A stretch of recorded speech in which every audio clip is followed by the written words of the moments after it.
This is the Blaze Radio on demand. Individuals and businesses with tax problems, listen carefully. If you owe over $10,000 in back taxes or have unfiled tax returns, we can help you take back control. The IRS is the largest and most aggressive collection agency in the world, and they can seize your bank account, garnish your paycheck, close your business, and file criminal charges. Take control of your tax problems now by calling the experts at Tax Mediation Services at 800-600-1645. That's 800-600-1645. 800-600-1645. Glenn Beck. The Blaze Radio Network.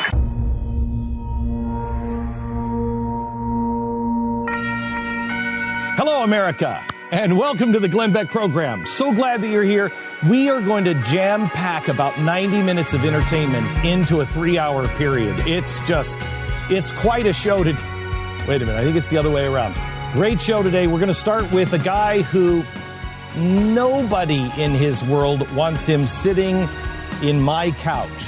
He is a guy that is, I think, one of the braver people in America today, and a guy that right before the election decided, I'm a gay Muslim lefty. I'm going to go to Alaska and meet these Trump supporters and see if they are actually what everybody in the media says they are.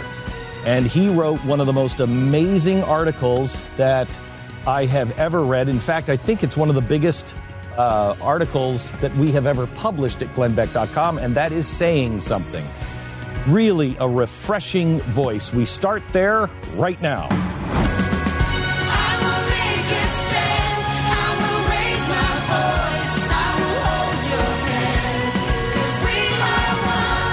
Fusion of entertainment and enlightenment. This is the Glenn Beck program. I will make a stand. I will raise my voice. I will hold your hand. 'Cause we are one. I will beat my drum. I have made my choice. We will overcome. 'Cause we are one. Before I introduce you to our guest, I have to say something because it's critically important. People have been looking for the ugliest Christmas sweater, and holy cow, Stu has found it. Thank you. That is by far the ugliest Christmas sweater I have ever seen. That is so sweet. You didn't have to say that. That's thank you so much. Did you try to go for that, or? Well, it is the ugly sweater does kind of indicate that you would try to make it ugly. But no, there's a point where it becomes a crime against humanity. Yes, I think I've found that point. That is, you have. It feels that... Sorry, this from the guy with Jesus and Santa riding tandem on a bike? Are you kidding me? Are you telling me that Jesus serious? and Santa would not ride a bike together? No. They'd be buddies. They don't need to ride a bike. They'd be buddies. Well, one of them does. Forms of transportation. The fat man needs to maybe work a little bit off. No, you know what I'm saying? No, he doesn't. No, the fat man's got a plan. And he's got flying reindeer. But how much do you want to make a bet? How cool would it be to have a little bumper sticker on the back of the tandem that said, "My co-pilot is Jesus." Right there. All in one sweater. You've done some thinking about that. All right, I have. Riaz Patel is with us. He is a gay Muslim, what else? Immigrant. Yep. Immigrant, who has an adopted child with his husband. There's just not any more categories or boxes to check on you. Yes. Right. I have the full set. Right. You're it. You're all of it. Yeah. And nobody in my life wants me to talk to you, and nobody in your life wants you to talk to me. Or at least it was that way, 6-8 months ago? Yeah. There were warnings. There were people in my life who were very concerned that this was some sort of a trap to embarrass me or for people here to understand. There was skepticism on both sides. Didn't you reach out to us, or did we reach out to you? I had talked to Tommy, and then they had said we should talk. But at the idea of when I was coming to you, Glenn Beck, The epicenter, the Prince of Darkness, is when the warnings came out that I should be careful, I should be... And so, the last time we saw each other in person, you had this conversation with me, before we hit the air that, you said, hey, let's keep in touch. And I made some comment of, let's, develop a friendship. And you said that wasn't working out real well for you. No. You're a terrible friend, I have to say.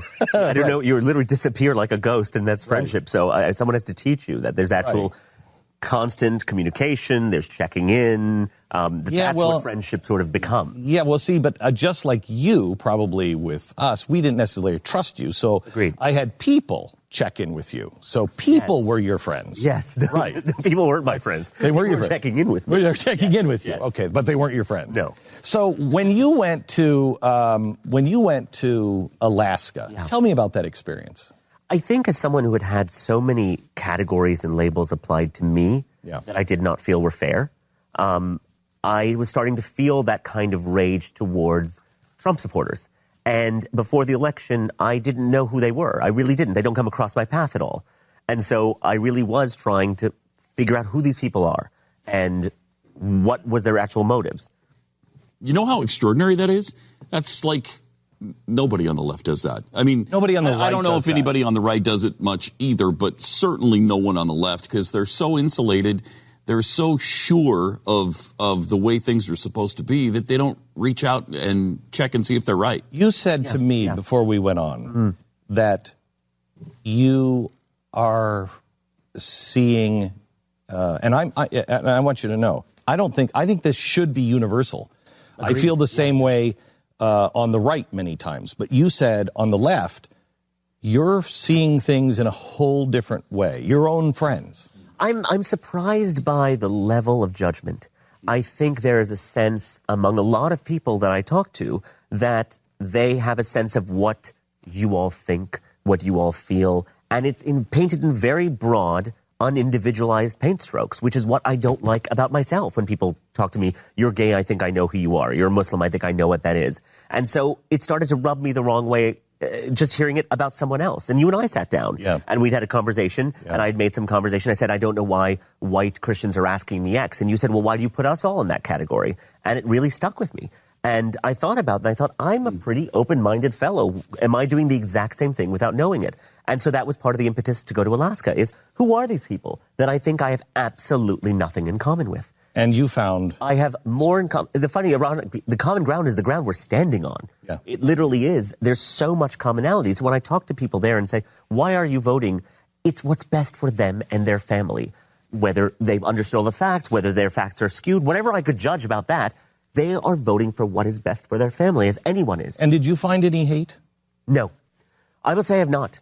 Not in a long time. Did anybody in the mainstream media contact you? This was such a huge story in our audience. Did anybody in the mainstream media contact you? No. No. Did that surprise you? You know, it's funny. I sent because I wrote it on Election Day, the day after Election Day. I looked around and saw everyone basically tearful and upset and thought, wait, there's another side to this. And it was based on the experience of it in Alaska. And I had sent it to a bunch of news outlets and to you guys as well, because we'd had such a lovely chat. And as has happened multiple times with you guys, you jump on the humanitarian story. And I don't see that as much in liberal media. And that's where I work. I mean, I'm based in LA as a producer. And to me, there's such a, well, what is the conflict in this? You know, what is, and that's the culture that we have been seeped in for 2 years. That's not the culture that people are seeking. I agree. It's just not seeking it. No one will buy that story, and it will stick out like a sore thumb. But that's not what people are looking for right now. I agree. I think we're in unprecedented times. I do too. And I think people not just need to expect things to happen that are unprecedented, but they have to do things that are unprecedented for themselves. So I talked to Ted Koppel yesterday, spent about a half hour with Ted Koppel, and he was searching for an answer on fake news and what the problem is and how we bring people together. And I said, and I said to him, I said, so Ted, there's, you know, we have to have brave people on both sides. I'm looking for the media that will say, wait a minute, fake news has been around since the dawn of time. The town crier was certainly given a plate of food by somebody and said, hey, push this a little and bit. a few glasses of ale. Right. So that's been happening forever. And the stories on Benghazi, the biggest fake news story of the last decade easily. But it wasn't labeled a fake news story, and it wasn't made into a huge deal. That's to me, that's impeachable for Hillary Clinton to knowingly say those things and mislead people. It wasn't, some people reported it, some people didn't. Now we're looking at fake news, and he said to me, "This is the fastest a prediction's ever been turned around on this show, I think." I said on Monday on television, somebody asked me, what is the deal with the fake news? And I said, I believe that it is the news media seeing that they have lost control of the narrative. They realize, holy cow, we're going to be in the dustbin of history. This whole system that we set up no longer works. Nobody trusts us.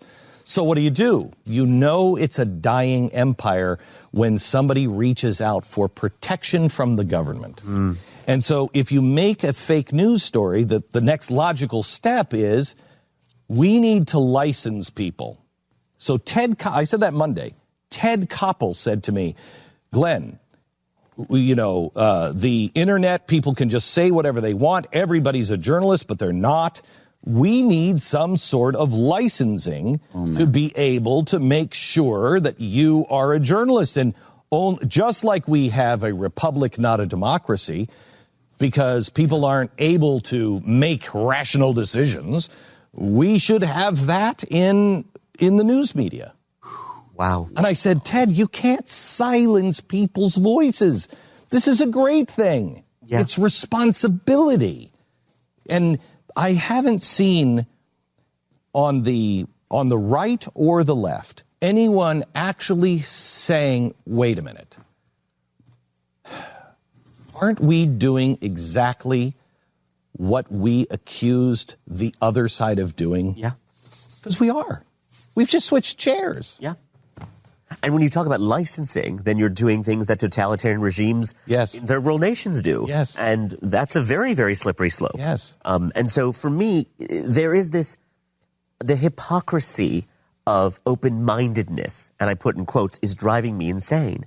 That people who say they are informed do not know anything about the person who lives 4 blocks away. But I'm informed about the world. And so for me, I'm trying so hard to take these labels that encompass millions, if not billions of people, and say, okay, who is one representative of this? Let me meet someone, go into their house, meet their family, sit down at the dinner table. And not necessarily the leaders. No, I made all kinds of news. You know me well enough to know. Do you think I'm okay with Black Lives Matter, the manifesto writers, the one who say communism is neat, we need a blacks-only state? I mean, that's crazy talk. But the people who are in the street, I don't even think they know about the manifesto. Yeah. And they're not feeling heard. Those people need to be listened to. And I think at some point we started giving over all of responsibility of leadership, all responsibility for the country to anyone else but us. And I think we're now in a situation where who do we have left to blame? I mean, now it's obviously Russia's fault. And there are huge issues there. But when we have to take personally responsibility for ourselves, there's no one left to blame. Right.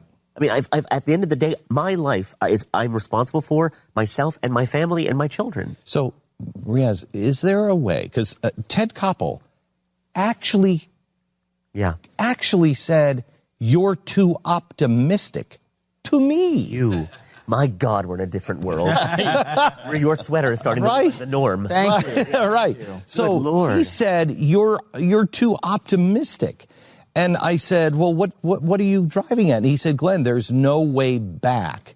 And I said, Ted, then where does that leave us? Forward. You go forward. And I think that's what I'm finding with people is the constant treading water of complaining, allows people to feel like they're participating without actually making a change in their own life. And I think it is absolutely important. I think even more so than ever before, on a very visceral level, we need to go and meet each other and talk to each other so that people who represent us can't speak for us and can't speak with hatred that is not in our hearts. And so for me, the way you humanize people is by getting to know them. Yes. And I think we've been dehumanized for so long. Oh, yeah. I am literally a collection of labels. I am a gay Muslim immigrant sitting on your couch. Somewhere in there, I'm Riaz. Somewhere in there is a personality. But in all of the past 2 years of campaigning, I have been nothing but a collection of labels. And I think beyond that is humanity. We are too. Yes. Everybody absolutely. is. We label and then fight the labels that are being given to us. Yeah. And yet we're still labeling. Back in just a second. Let me tell you about our sponsor this half hour. It is Sherry's Berries. Christmas is almost here. You wouldn't be able to tell that from Stu's very preppy colored, odd, unsettling, almost vomit. Literally, I mean this medically, almost vomit-inducing. If I feel like it looks like I axe murdered a cartoon family. Isn't it? Yes, it's just like it's splattered all up on my right. Smurf blood and right. So Christmas is almost here, as you can see by the sweater, and the perfect gift is online with Sherry's Berries. Where are they? I mean, it'd be nice. If I brought them in yesterday. I didn't get one. We all had them. All of us. No, all is the wrong. Oh, I could get you Right. some. Riaz, I'll get you some. We'll have some in the fridge. I'm sure. No, whoa. Humanity ends right there. Yeah. At the berry. Right. He was a little greedy yesterday, said, gimme, gimme, gimme. That's not the way we behave, is That it? is exactly how you behave around Sherry's Berries. Sherry's Berries, they are the best, and they're $19.99, 30% savings, double the berries for $10 more, and if you go to berries.com, you will find that they have much more than berries. They're incredible. Easy to send to anybody on your list. Just go to berries.com, BERRIES, berries.com, $19.99, double the berries for $10 more. Do it right now. Click on the microphone and type in my name, Glenn, when you get to berries.com. The code name, click on the microphone, is Glenn, Glenn. Order them today at berries.com. Glenn Beck. The fusion of entertainment and enlightenment. We are one. The Glenn Beck Program. Mercury.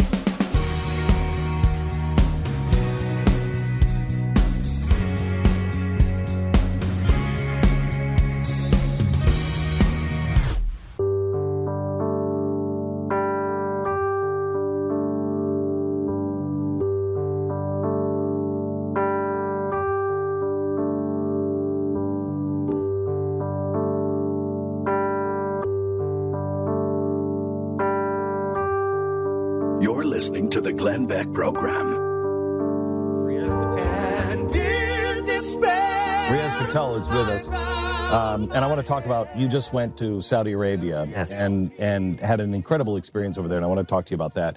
But I would like to see if you can explain this to the audience. Okay.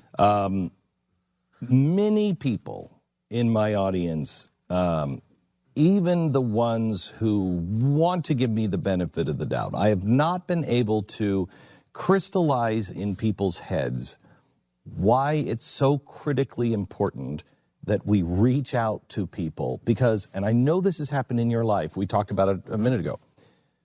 Glenn, nobody on the left is going to change, and my favorite is, they won't listen. Mm-hmm. And I keep pointing out, it's time for us to listen. Yeah. And when I say that, people say, we have been bending over backwards with the mainstream media and the left for a long time. They railroad every single time, and they're done. They're just tired of it. And they think if we talk, we lose. Mm. Why is it? Give me a reason. If I'm sitting there at home going, I mean, I'd like this to be true. I'd like this to work, but it's never going to work. Yeah. I think it comes down to intention. I think when we meet people, when someone asks you about yourself, you know instantly if they're interested in you, and you know instantly if they're just gouging information. I think when you go through, look, we all feel unsafe. I think a lot of this election is a result of people's direct, proportionate feeling of feeling unsafe and feeling afraid. And I think the way that I don't feel afraid is by getting to know the people around me. That at the end of the day, I'm not looking for a theoretical government to look after me. I'm looking for the people I know and trust. And I think we've lost that ability to say, look, I don't have a lot in common with you, but I'm still your neighbor, and I'm still an American, and I'm still going to fight for your rights the way you fight for mine. And I think as I travel, and I've been around this country a lot as a producer, I've driven across the country twice by myself and just gone up to small towns and gone and chatted with people. I have never found anyone negatively react to me when I came in with the right intention, which is I don't know you, you don't know me, and asking questions and ask follow-up questions. And the genuine enthusiasm is what I thought is the best part of America, is because I turn to the person left to me and they don't look exactly like me. That's what made us great. That is what makes us great. Somewhere along the line, that difference and diversity started to feel divisive. And I think we go back to commonality. So how do we get past, because you're right, we have given the top too much power. And the top, it could be the top of the Moose Club. You know what I mean? Yeah, it's just whatever your group is, we have just signed over and become the collective because somebody needed to represent us. Yeah. You know what I mean? How do we find the power when everything in society says you as an individual don't count? By never underestimating the power of your own dining table and your own home. That is your domain to invite people in and show them who you are. I tell Muslims all the time who are afraid, for valid reasons, open up your homes, talk to people, invite them in. The more we put our heads under the sand, the more people don't know about us. If you're not exposed to a Muslim, as many people in Alaska weren't, they asked me questions. Is it okay to drink? Do you pray 5 times a day? What kind? And I would answer them. But if they don't know, how can they know and feel comfortable if they're not allowed to ask? And I do think that is the most horrific downside of this political correctness, is that people have lost the ability to just ask a question without feeling they've offended someone. Mm-hmm. You can't offend me if your intention is right. If you don't know, how are you going to know without asking me? Mm-hmm. And I think that being locked in this political correctness of everyone, what I will say, no matter where I travel in America, people try so hard to walk on eggshells to not offend me. And I think that is lovely, that they care so much that they want to delicately ask. And I'm saying, don't worry about it. I'm not a porcelain doll. Ask me what you want. See, I think there used to be a time when all of that was genuine, where people were really good. Now people are afraid to talk to each other because you're going to be called a hater, a racist, a whatever. Now we've put fear drives some of that. Start with your own home. Start with your own dining table. A co-worker that you don't know well. Someone at the PTA that you see. How hard is it to say, look, why don't you come over to my house? That is where we start taking it back. Rather than being dictated from someone to say that you legally now have to be politically correct. I cannot legally control someone's heart. I cannot legally control someone's prejudice. But I can get into their heart by showing them I'm a human. But the more you try and regulate people's thoughts and feelings, the more they rebel, because it's not what we're supposed to do. You know, people ask a question genuinely, it's labeled as racist. Well, that's a terrible way to start a conversation. And I would like to retire the word racism to a degree because it's now used for everything. Yeah. I don't know how, as 4 white people, you prove to anyone you're not racist. You don't like ethnic food, it's too spicy, racist. You don't like a coworker, it's dark skin, racist. I don't know how you go through life being able to prove to people, look, I'm genuine. And I think the onus should not be on you. Can I tell you something, Riaz? I have spent, and that's refreshing. These guys, I know, these guys will tell you, I have spent the last 6 years of my life being accused of so many things that I am not without anyone actually caring. And then when they do come in, we just had GQ here. I think it was GQ, wasn't it? No, it wasn't GQ. It was Rolling Stone. It was not GQ based on this. Guarantee GQ did not leave any impression on this. The sweaters, no. So it was Rolling Stone. Guy came in. He was perfectly delightful. He said, "I know who you are" at the end, and was really open and nice. And we fought it out, and we had a breaking point where we both saw each other for who we really were. Mm. That's not the story that was written. Yeah. And it's like, what do you do? What do you do? And that's why people are turning against the media, turning against... I mean, this last election was not as much about Donald Trump or Hillary Clinton as it was about the media. I agree. When you say, what do you do? I mean, I think the average person withdraws and gets angry. So the exact two things you just talked about as the opposite of what the solution would be, is being out there and talking to people and not being angry and approaching them honestly. The natural human reaction to moments like that is to get the hell out of the way and you know what? stay in your comfortable and area. Look what's happening on social media. Yeah. You are on social media, and if you're not angry, if you're just like, hey guys, let's give this person a chance. I don't think, oh my gosh, you're dead. And so what do? You withdraw. Yeah. Because it's become so toxic.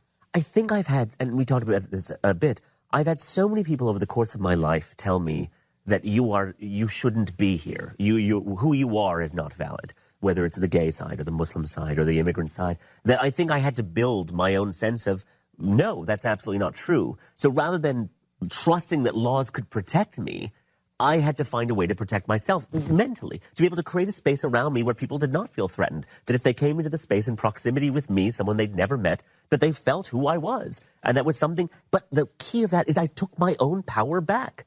Why are people so... When did Donald Trump become one human being, become the be-all and end-all socially as well of an entire nation? Forget politically, but now we're mentally, emotionally, and socially all wrapped around because of one human being? Same thing could be said for the left with Barack Obama. Agreed. And the same thing. I would agree with you 100%. Yeah, he became the savior to... I mean, they were photographing him with halos. They gave him the Peace Prize before he actually was inaugurated, I think. I mean, I literally, I was like, he hasn't done anything yet. Right. And so I agree with you on both sides. And I think to me, the optimism comes from pendulums swing both ways, and then they come back.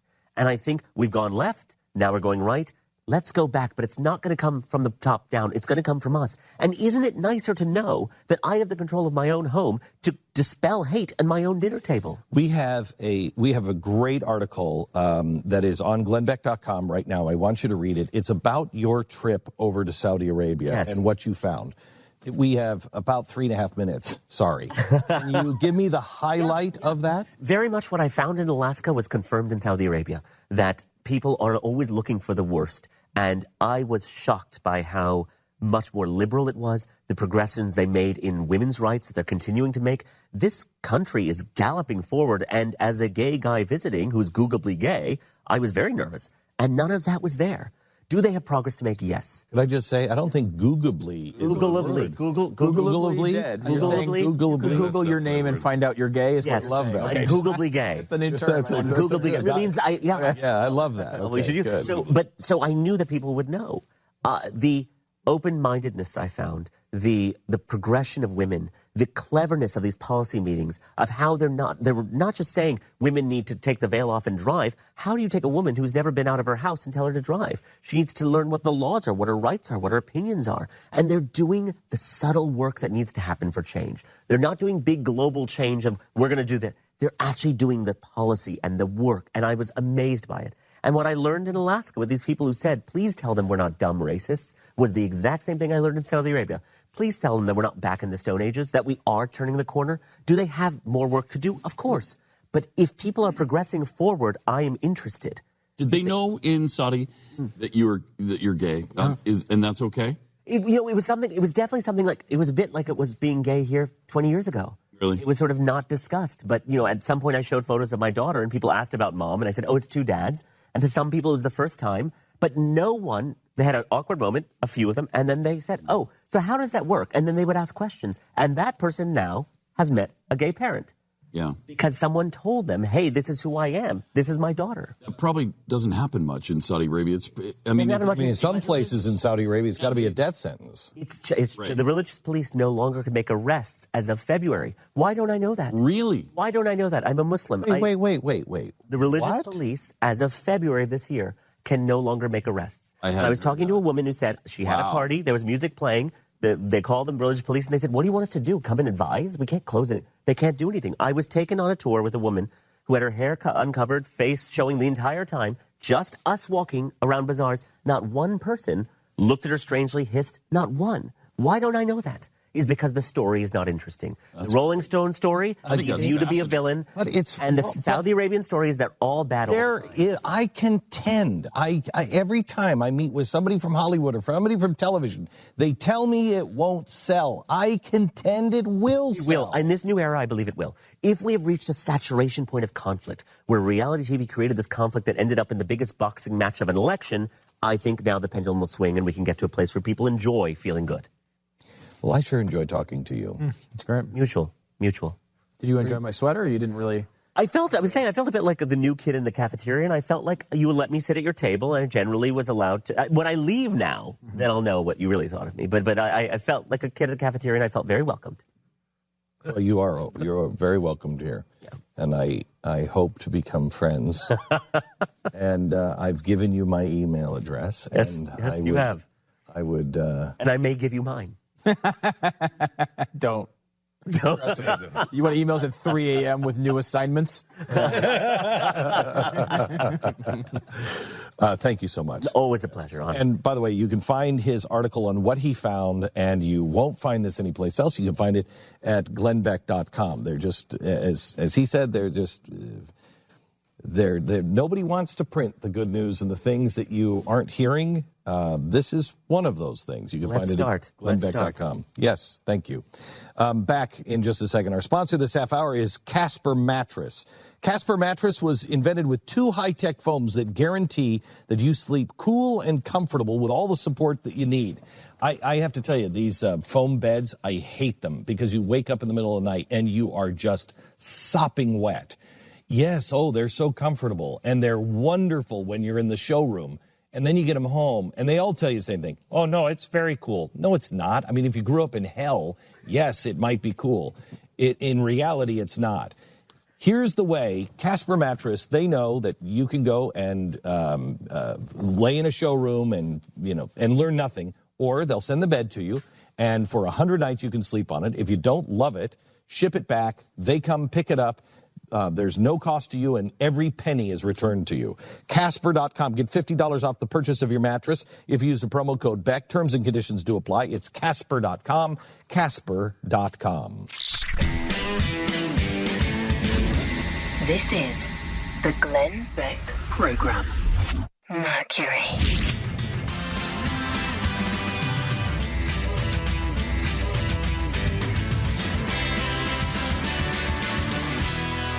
He's great. I think he is a real sign of hope. A real sign of hope. 2 people that should not get along on paper. I love him. Yeah, I mean, and I think, yes, you're right, on paper. But, I mean, I think, obviously knowing you for a long time, it doesn't surprise me. But, he seems to really be someone who's honestly trying to understand the world and trying to that's all you need. Yeah, that's great. That's all you need. You're talking about, you threw in a comment there when you were going back and forth a little while ago about the news. And you were talking about how the news tonight, kind of people try to scare you into the news, the whole thing of like, hey, coming up tonight at 11, your kids might die by 10, we'll tell you how. Mm-hmm. And that whole thing with social media is now every other tweet is that. Every other tweet is another tweet about this important, vital story that if you don't click on it right now, the world might explode and something drastically terrible might happen to you. And, it's just not the real world, right? Like, you see these, I realized that I was in this world a little bit during the election, in that I kept reading these stories about, like, the Trump transition or the Hillary Clinton campaign melting down or whatever. And you read these things every day, and, there's news value to them at some level, and they're interesting to read. But so many of them wound up not capturing what was reality. Yes. And so that time was wasted as you got excited or disappointed or frustrated or angry. All of that was wasted because you know what? None of it had anything to do with what actually happened in the election. It feels like, as I kind of caught myself getting sucked up into that occasionally, you almost want to think longer term, have those longer term things, read more books, watch more documentaries, do things that you're not taking me seriously because of the sweater, are you? No, I'm looking at the sweater. I need to talk to the person in shading today. Who's in shading? Because the color is all wrong, because I'm looking at the color on television and the color in real life. and your sweater is vomitous in real life. It's very nice. It's hideously ugly on television, but it is nowhere near the color of it. Coming together still, I see. The Glenn Beck Program. Mercury.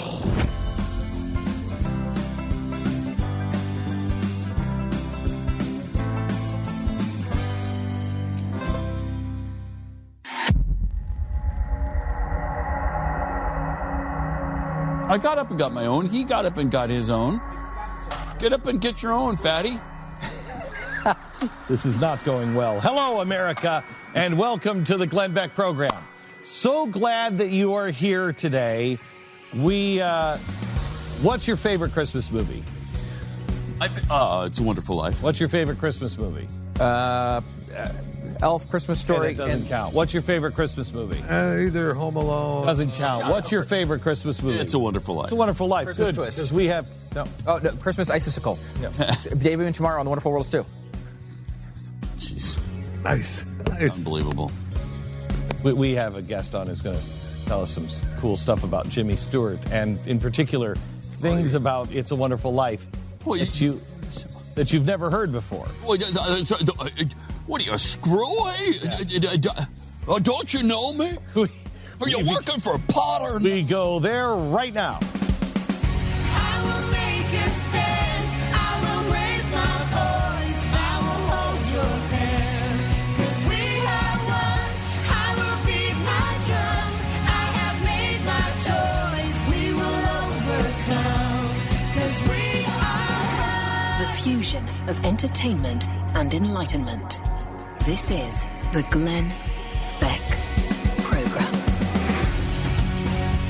Hello and welcome to the program. I was reading an article about Jimmy Stewart, this new book that's out called Mission. And I learned some stuff about Jimmy Stewart that I really wasn't aware of, and especially what was happening with him when he came back to film. Glenn, don't you know me? Yeah, Don't you know me, Glenn? So when he was filming that, he and Frank Capra were going through PTSD, which nobody talked about back then. And Jimmy Stewart was quite an amazing guy. Robert Mattson is the author of Mission, Jimmy Stewart and the Fight for Europe. And we wanted to get him on. Robert, welcome to the program. How are you? I'm great. Thanks for having me on. You bet. So tell me what we don't know about Jimmy Stewart. Well, in the context of It's a Wonderful Life, he had just come back from the most horrific combat experiences over the skies of Europe that you could imagine. Now, he was not a, as a celebrity, he could have gone and done anything over in World War II, but he didn't. He really signed up and was like, no, I really want to fight. Yeah, the War Department and Hollywood both wanted to keep him stateside, of course, because nothing good could come of a Hollywood star being shot down over Germany. So he had to buck those headwinds to get overseas, and he managed to do it. It took him 2 years. And so what exactly was his job when he was over there? What did he do? You said in the skies over Europe. What was he? He wasn't a pilot, was he? He was a pilot. He was a bomber pilot. Wow.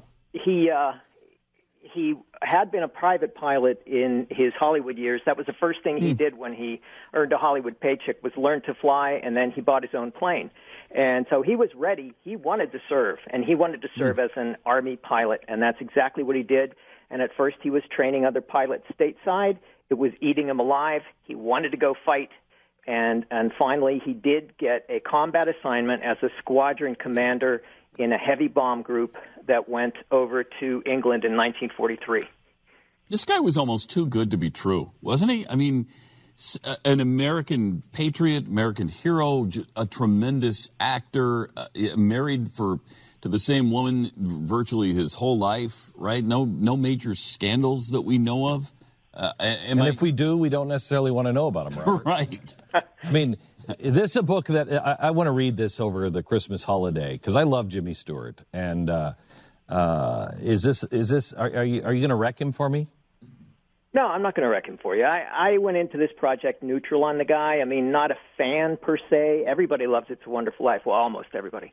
But I grew to admire him tremendously through learning about the 20 combat missions that he went through and what he was like when he came back, refusing to talk about what it was like over there. So when he's on the set, because Frank Capra, what was Frank Capra doing during the war? Frank Capra was making patriotic films, films to let America know what was going on overseas, who the enemy was, what our boys were doing over there. So his experience wasn't like Jim's, but Frank was away for 4 years from Hollywood, and Jim was away for 5. I mean, Jim slammed the door on Hollywood and left it behind. And so he's coming back as really a middle-aged man. There's a photo in the book that's a before shot in 1942 of this fresh-faced Jimmy Stewart, just got his wings, second lieutenant. 2 years later, he looks like a haggard old man from, by then it was like 14 combat missions in 3 months. So by the time they reached the set of It's a Wonderful Life, they were both feeling this is make or break for me. If I don't make this work, my career is over. They were both thinking that. And so the set was extremely tense. It was nothing like you would think it would be. So it was shot in California. The snowy scene is happening in California in the middle of June, right? In the Mojave Desert at 90 degrees, that's right. In the desert. Yeah. Wow. And I got the impression from what the story, I don't even remember where I read this, but it was about your book, and I got the impression that it was just rife with problems.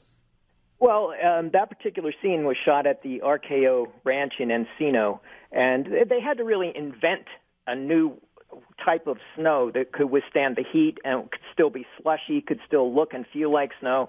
So, yeah, I mean, it was a tough shoot, but the whole movie, if you look at the movie, it's an extravagant picture with a tremendous number of setups. They recreated that whole main street of Bedford Falls, a lot of interior shots, everything that was, all the bridge sequences where Clarence jumps in the water and Jim jumps in, those are all done in the studio, and that took weeks to get it right.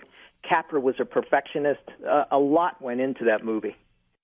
And did they have any idea, did Jimmy Stewart have any idea of what that movie was going to be at the end of it? No, he was disappointed in how it turned out.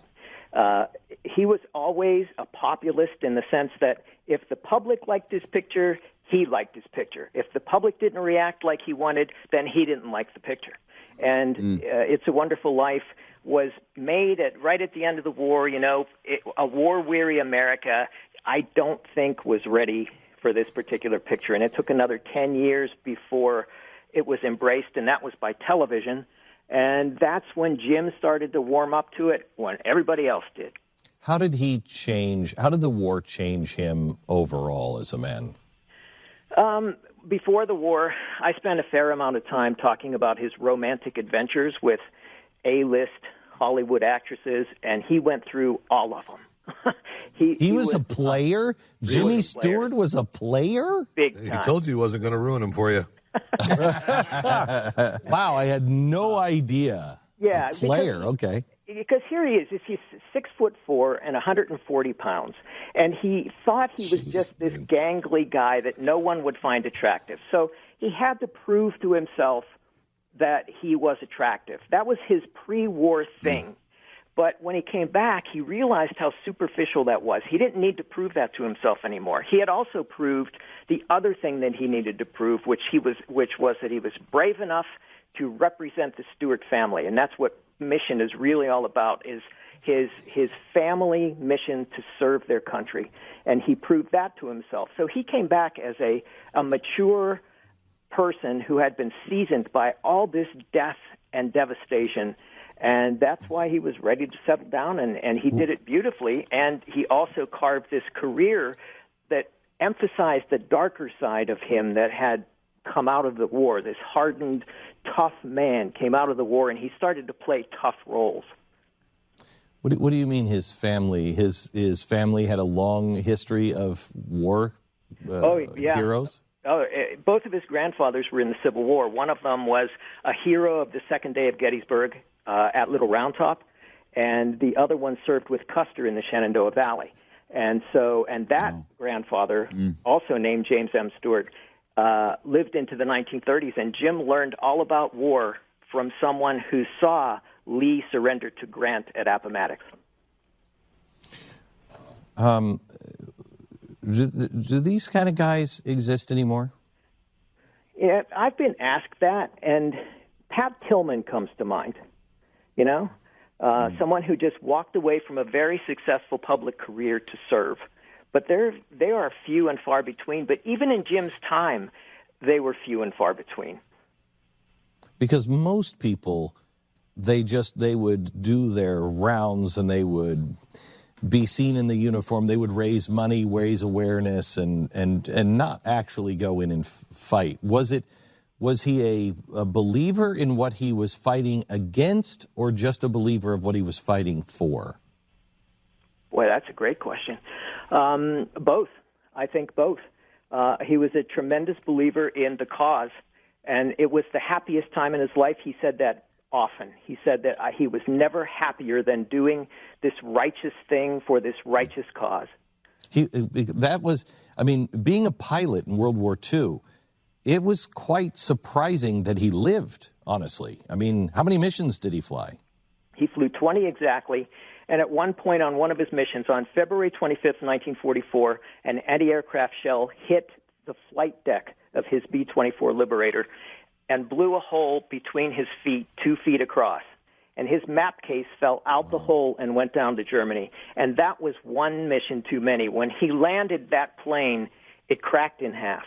I mean, that was his closest brush with death, but he had more than that. And that's what people just don't know. That's the guy. That's his backstory when you watch It's a Wonderful Life. He had just been there, and he had just done that. Robert Mattson, thank you for the time that you spent on looking at this man's life and telling us the truth about who he really was. Mission, Jimmy Stewart, and The Fight for Europe by Robert Mattson. Great Christmas gift for anybody like me who just loves Jimmy Stewart and loves a good story of history that you've never heard before. Robert Mattson, Mission is the name of the book. Thank you so much, sir. Appreciate it. Thanks, Glenn. You bet. God bless.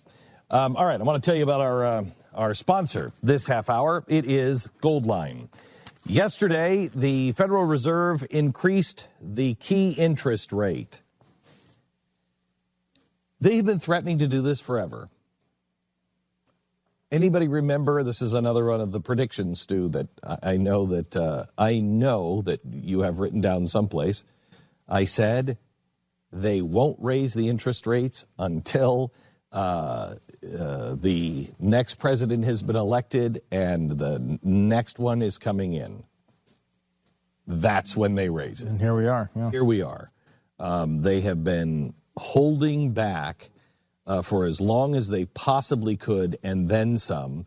You're going to start seeing the truth about the economy, and you're going to start seeing people on television start freaking people out. You can sleep with confidence if you call and get the important risk information about gold and silver. See why gold and silver is the gold standard, why it is the thing that the world always runs back to. Goldline, the only people I trust. They've been in business for over 50 years. Gosh, I've been saying that for a long time now. It's probably closer to 60 years now. Goldline, 1-866-GOLDLINE, 1-866-GOLDLINE, or goldline.com. Call them now. This is the Glenn Beck Program. Mercury.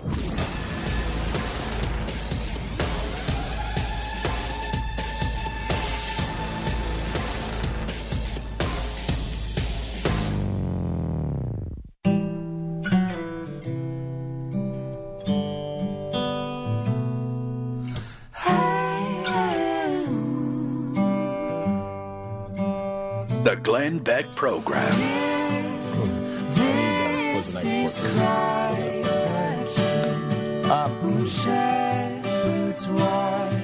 Do you want to know the truth about that amazing story about the Santa that the kid died in the arms and it was lovely, and the Santa and we don't know the truth yet. Right, because we can't get Santa on the phone. We've been trying to get Santa on the phone and do a story on him, and it's such a wonderful story. And John Ziegler, we're going to try to get him on the phone because he says that is a fake story. He has questions about it, is the way I would put it. And same questions you guys had. Well, because it's funny, Pat and I, we do Pat and Stu every day on this network. And when these stories come up, every once in a while, these nice stories come up. And without fail, between myself, Pat, and Jeffy, we wind up always ruining them. Because all we see is like how the nice story is actually a scam, or how maybe they're all going to get hit by a bus when they walk out the front door after the nice ending. Well, that's the way we see the world. The kid dying in Santa's arms with his parents told to wait outside. It just seemed a little preposterous. What parents are going to say, yeah, go ahead, Santa. The last few minutes we wanted to spend with you, and we'll just be out here. We're going to go down to the cafeteria. Let us know when he dies, and we'll come back up. See, I didn't see it that way. I saw it with the door open and them by the door. You know, that part of it did seem immediately odd to me. Yes. Like, I'm just thinking of myself with my kid, who's seconds away apparently from dying, and I'm like, yeah, you know what? Why don't you just go in there, Mr. Stranger, and I'll stay. Does it look like it didn't happen at all, or just not the way he said? We should have him on to outline the whole thing. I don't want to ruin the. I mean, I will say this though: it does appear to be that his case that he admitted was like, this just doesn't sound right. Let me give you why I don't think it sounded right. That was the article he wrote for Mediaite. Now the original source for the article, the newspaper, is saying because the story does not meet the newspaper's standards of verification, we are no longer standing by the veracity of the. So now this great Santa. Wow. By the way, this is a positive. Because people get, oh, man, I can't believe you're ruining this great story. The kid died. If this story is untrue, the kid didn't die. This is a good story. We hope it's a lie. Right. Right? In reality, the nice warm feeling you felt when you heard the story and the nice little cuddly Santa moment does not outweigh a dead kid. So good, I hope it's a lie. I've seen the Santa. Now, not do any interviews, but I've seen the camera around the Santa. Why wouldn't this Santa just come out and say, that wasn't true? It's unclear. Does it look like Santa is involved in this? I don't think, certainly the real Santa is not involved in this. Right. This particular Santa's helper. We talked about what a great Santa's helper he was. It was Santa a dramatic should story. Make his coat red for a reason. I mean, we can go through this, but I think we should. Really, John is the guy to lay this out because he will do it, and he will do it with lots of energy, which will be fun. But it's an amazing story, and it's one of those things. And look, we did the story on the air too. That was great. But it's something that happens in media all the time now because you hear these stories, and I'll tell you, when you hear that story, seemed unbelievable to me. But my assumption was, well, look, it's everywhere. Somebody must have fact checked it. That's your first thought. And, we come at it from a skeptical eye when it comes to politics and things like that because, we know their spin so well. When it's a story that doesn't go down any partisan lines or it doesn't seem to have an overt narrative, you're more likely to just be like, oh, wow, what a nice story. Now, we can't, as John is saying, we don't know the truth for sure yet, but it does seem like there's at least inconsistencies in the story. And at the very least, it may have been embellished quite a bit. You're a Grinch. This is why no one wants to go after and try to disprove it, right? Right. Why would you disprove this wonderful story where a kid is dead? What a wonderful holiday wish for everyone. I don't like the ending. Right, it was terrible. It was. But it does not seem to be that there was a kid who meets this description who died in the area around this time, which is a problematic part of the story. Was there a really sick kid in that area at all? I mean, I don't have a sick kid registry. I don't have that. But I mean, if there is access, it's all a hoax. That Santa just wanted a gig. Well, it seems like some of the thought is maybe Santa, who runs a Santa business, might just want his Santa business to increase. Look, that's also who's going to hire this Santa if he's lying about sick kids? Who what do you mean this guy hasn't had Santa. 1,000 calls for gigs after? Oh that my story? gosh! Right, but if you're found out, you're doomed. Shave your beard, dude. Everybody recognizes you the minute you walk in. If you found out you're doomed, did you live through the 2016 election? That does not Right. seem to be the standard anymore on either side of the aisle. Santa lying about dead children? I think that's a little... This guy will be our next Secretary of State. With that resume? Oh, man. He's going to be a champion in this country. But let's get John on and see if he's available. Now, something else, too. Remember yesterday I told you the story about the real St. Nicholas and the real Kris Kringle. Made that up, too? No. Oh. Today, I want to show you, they always say, oh, 'twas the night before Christmas. That changed everything. That changed. Well, it actually did. And you've read that poem a million times, and there's a couple of things in there that you have no idea why they're in there, and you just went along with it. And it totally... You paint on "No Jacket Required" in the corner. So you really do think Phil Collins is what you're thinking? There's a little Phil Collins there. In the air tonight. It was looking a lot like Vladimir Putin about an hour ago. Mm-hmm. It was very Vladimir Putin. Well, like, It was Putinish for a little while. think about it this way. There's, 6 billion people on Earth, and there's only 5 or 6 people that it looks more like than the guy you're trying to paint. So that's not bad. So, I mean, Well, wait. there's like Wait a minute, hold on just a second. 5,900,000. When I finish it, it will look like it's first of all, it's George Washington's life mask. And so when I finish it, it will look like George Washington. It's just Is it when you I don't know the process here, but when you finish it, do you put a photo of George Washington over it or something? I mean, how is it going to get close to? you suck. I'm going to send my kids over. They'll help you with some of the details stuff. I will say this: I couldn't come anywhere close to that. Like if I, No, I couldn't either. I mean that's good. Is this like 1,000 times better than I could ever do in my wildest Is dreams. this like dry cleaning? Like when you're done, do you send it out to another painter and they finish it up? Yes, it is. I'll send it upstairs to the art department and go, make this look like George Washington, will you? And Is one of his eyes collapsing? Is that what's happening there? On the... oh, I'm not finished with it. So this is George Washington's death mask, could you say? I'm sorry, life life mask. mask. Yeah, this is when he was dead. I mean, who doesn't have a life mask? I think Right? everybody's got. When I'm finished with this, and after I've paid an artist to fix it, you guys are just going to be wowed. You're going to be wowed. Are we? No. I look forward to that day. No, I do too. Might be a long, long wait. You think in the current political environment, though, it's probably smart to get into the habit of painting Vladimir Putin? I think so. I could have. Yesterday afternoon, it looked very much like Vladimir Putin. Yes, it did. And I could have stopped and sold it as Vladimir Putin. I don't think it does now. That does not. No, it changed his face. It doesn't look like Putin. No. Doesn't really look like Washington. There was about either. 3 angles yesterday in your office where it was all Putin. Yeah, it was. It's amazing how, because I'm just learning shading and stuff like that. This is the first portrait I've ever done. You'd never know it. And shut up. It's amazing how you make little changes and it completely changes into somebody else. It's incredible. Okay, so 'twas the night before Christmas. When did Americans start to bring Santa Claus or St. Nicholas into our ritual? Do you have any idea?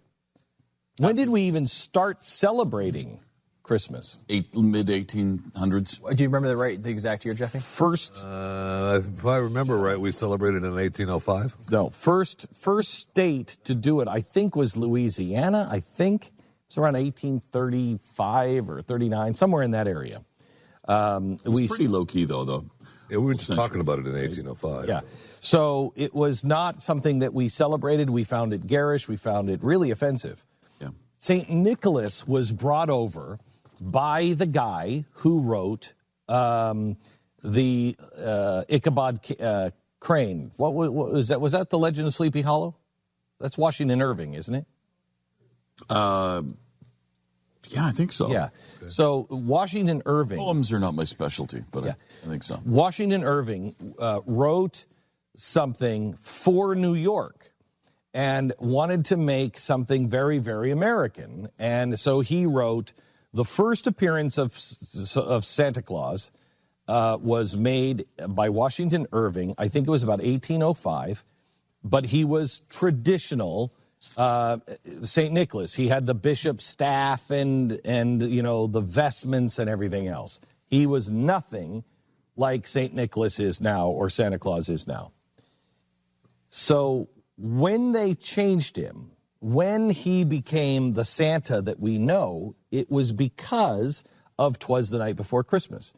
And there's a couple of things that were fundamental that I have missed, even though I've read every word of this poem. I've missed it, didn't realize that, just didn't even think of it this way.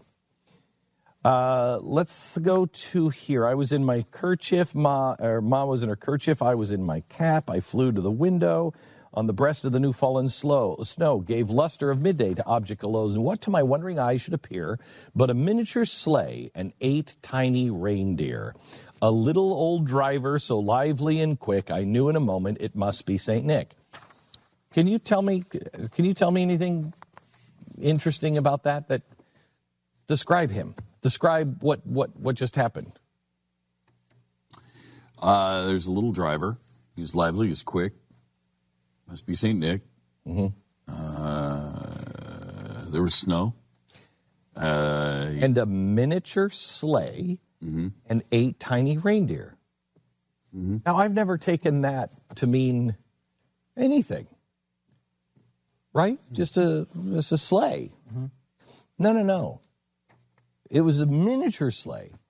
Santa Claus is small. Santa Claus is like an elf. In this story, Santa is about 3 feet tall. And the reindeer and the sleigh fit a 3-foot tall elf. So it's literally a miniature sleigh and 8 tiny reindeer and a little old driver. So he's an elf. Then he goes, Prancer dash away to the full sleigh full of toys and St. Nicholas and 2. Down the chimney, St. Nicholas came with a bound. The reason why he is miniature in this is because he needed to fit down the chimney. And how do we get him into the chimneys? So this is an American invention. This is critical. He was dressed all in his fur from head to his foot, and his clothes were all tarnished with ashes and soot. A bundle of toys he flung on his back, and he looked like a peddler just opening his pack. Why is that important? Any idea? We're so used to Santa being this way. Think of it this way. This is the replacement of St. Nicholas. What's St. Nicholas?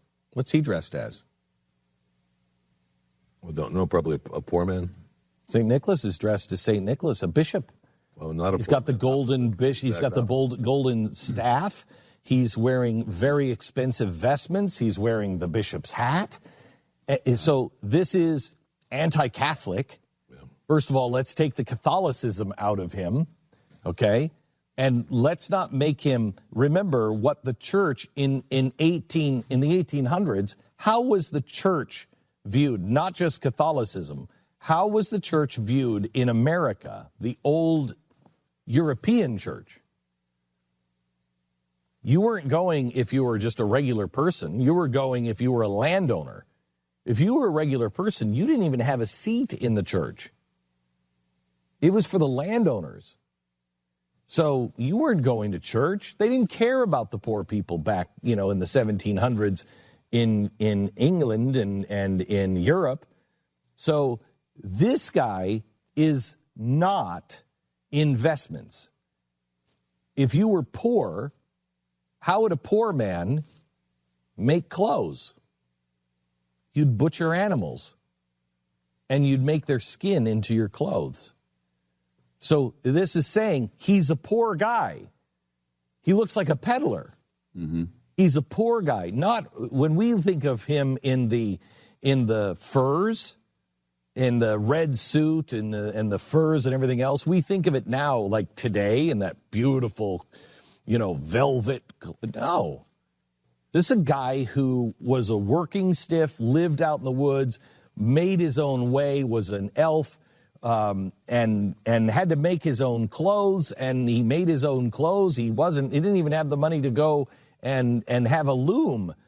He was a guy who was just going to skin an animal and make clothes out of that. So he's just like you.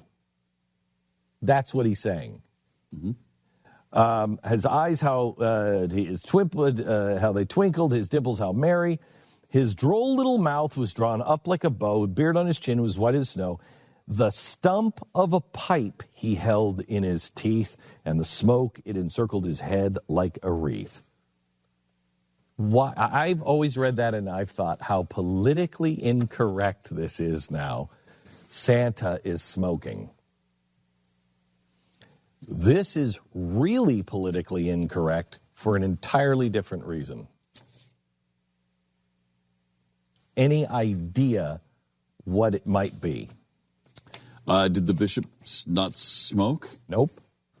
Or the stump of a pipe. Stump of a pipe. Yeah. Why? Why do you think the stump of a pipe? The stump of a pipe, it'd be broken and used a bunch of times by other people, right? What kind of pipes did aristocrats? They had the big long ones in there. They had the big long clay pipes. Yeah. Okay. And you would use them, and if you were rich, you would use them, and then you would throw them in the fireplace. Okay? Then they had those big, long, white clay pipes. Poor people would go into the fireplaces of people's houses who had money, and they would grab the pieces, and they would smoke with just a little stump of the pipe, or you would smoke a pipe for so long and you just keep breaking off the stem until there was nothing left. So it's the stump of a pipe. It's right up again saying, this guy is really poor. One of you. He's one of you. He's one of you. Isn't that amazing? It wasn't until the turn of the century that we started, it was actually the Civil War started to give us the look of Santa Claus that we're starting to recognize, now, making him look a little more like the Santa we know. The guy who drew the Santa during the war for Harper's Bazaar or whatever, was 21 years old. And he is the one who gave us Santa's Workshop. He's the guy who gave us Answering the List. And then it was Coca-Cola. And the only thing with Coca-Cola was they made him... That was until, 1930?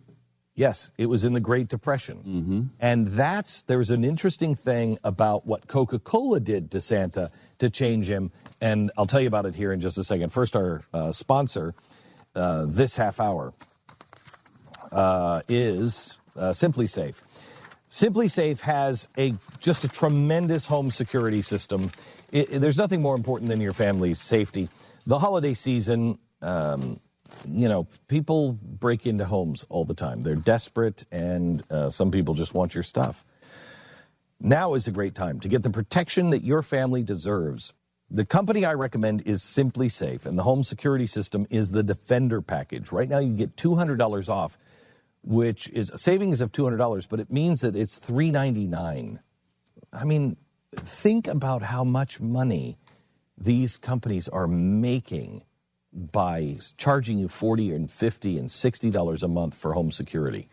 You own this for $399, and it's wireless, and there's no contract, and it's $14.95 a month for the 24/7 monitoring. SimplySafeBeck.com. Go there now. It's not going to last long. The Defender package, SimplySafeBeck.com. That's SimplySafeBeck.com. The Glenn Beck Program. Mercury.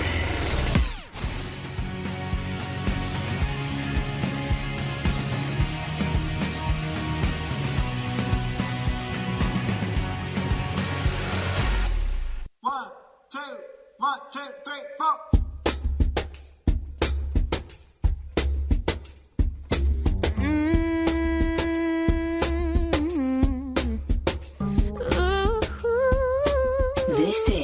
The Glenn Beck Program.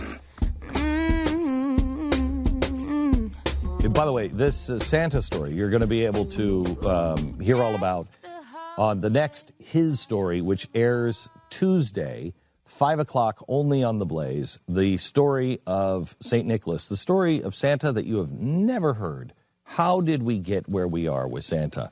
And the controversies of Santa that were happening in the Middle Ages and the Dark Ages. It's fascinating. Santa had three big moments. First, besides being introduced in 1805, and then still being St. Nicholas, being the bishop, Santa then gets a revision as a little elf by the author of 'Twas the Night Before Christmas. Then Harper's Bazaar makes him full size, puts him in a sleigh, has the reindeer, but generally still looks kind of poor. And one of you, okay? And he's out visiting the troops in the 1860s, and that's where you're really starting to get this. Then you get the letter writing from the pictures in Harper's Bazaar and everything else. Same artist, 21 years old. The next time we get a major revamp of Santa, and it's the one that lasts till today, is Coca-Cola. Coca-Cola did not change him all that much. What they did is think about those Coca-Cola ads. How does Santa look? Jolly. How's he dressed? With a red suit. Red and white. Yeah, the suit, right? Yeah. Yeah, the boots. Right. He's big. It's more traditional than... He's big, he's fat. He is wearing beautiful furs. Mm-hmm. Okay? He's wearing the red and white, and it's luxurious. Right? It's not the chimney sweep. Correct. He's not all covered in soot. He is luxurious. Big, beautiful beard, everything else. This is an image because it's the Great Depression.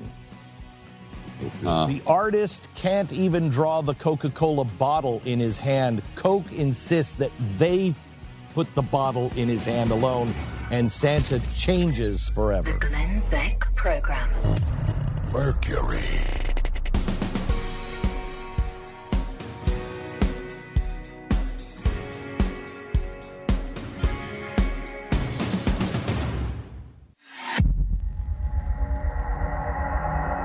Don't backtalk me either.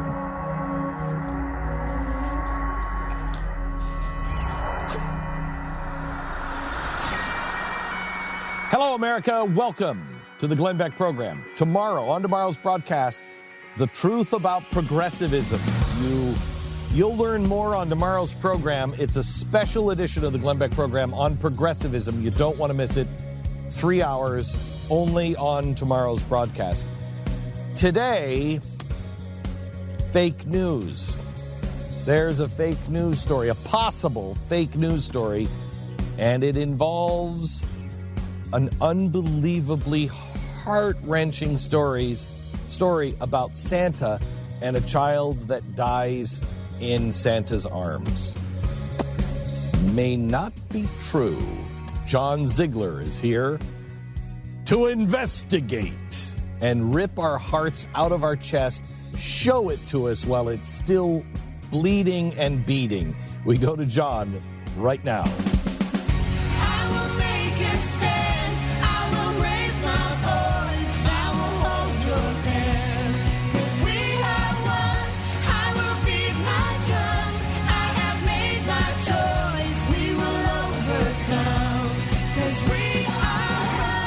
Fusion of entertainment and enlightenment. This is the Glenn Beck Program. May I just start with this? John Ziegler, you're a mean one, Mr. Grinch. Glenn, your description of me there sounds like what my wife would say if she was describing my entire career. Yes. That's pretty close. Yes. Pretty close. So, John, I mean, I read this story this week, and, even Jeffy said, after I did the story on the air, So I've got a few questions, and I said, shut up. Right. But you have to go Glenn around and somehow or another prove Santa is a liar. Well, that may be a good thing if a little kid didn't die, though. Yeah, it's right? great. I mean, that's awesome. Well, we had a great one of the story. things that confuses me about this story is, I'm taking a lot of flack for a column I wrote on Mediaite questioning this story. And I'm pretty well convinced at this point that the story is false, probably entirely false, and I'm happy to explain why.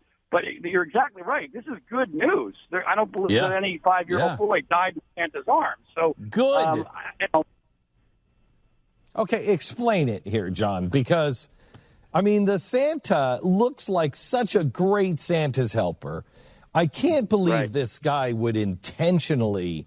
I mean, we've seen some horrible things, but for this guy to... If you missed the story, he says that he got a call from the hospital, right, from the nurse or whatever. The nurse he knew. You don't even have time to put on your full Santa gear. Just get here. Little boy is dying. His last wish is to see Santa Claus, and so he races there. He asks the parents to wait outside in the hallway. He goes in. Family already miraculously has a present for Santa to give him. Right. So what have you found out, John?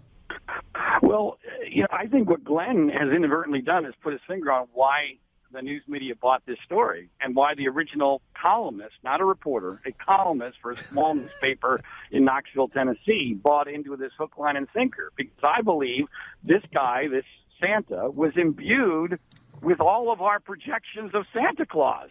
That it's not possible that a guy who looks like Santa Claus could do this. And in his defense, he's if he's acting, a tremendous actor, because he did put on the waterworks, and it was very compelling in the story that he told, except there's some very important facts missing, like the name of the nurse that called him. How about the name of the hospital? How about the date in which this happened? The reporter, in an interview after this thing went super viral, said he has no idea when this actually happened. He thinks it happened about a month ago. How about the name of the boy? We don't need a last name. How about a first name? How about any other witness to what happened? All right, Jimmy. The name is Jimmy. How's that? Does it make you happy, Mr. Grinch? Well, what I would then do, Glenn, which is what I've done, is I would spend a ridiculous amount of time searching the obituaries for Knoxville, Tennessee, for the entire month of November for any 5-year-old boy. And guess then what there we was found? none? Zero. There was not even close to one. Wow, and great. the reality. Look, here's the classic story, and Glenn, I have seen this happen in other cases. Ask Stu and Pat about my experience on the Penn State quote-unquote scandal, where the media buys into a narrative, and there should be massive amounts of evidence, and there's none. But it doesn't matter to the news media They don't because care. they love the narrative. They don't care. And so once they have the narrative and once it goes viral and it's a tremendous story and a great headline, look out. There should be massive evidence here. And there's none. And the fact that the Santa at this point is still sticking by his story without anybody backing him up, not the mom, not the nurse, nothing, no dates, no nothing that should be there, to me indicates the whole story is a hoax. Because if it was just an exaggeration, he would be able to say, well, here's the mom. Can't you come forward and help me out here? Or here's the nurse. Instead, so you don't think it was...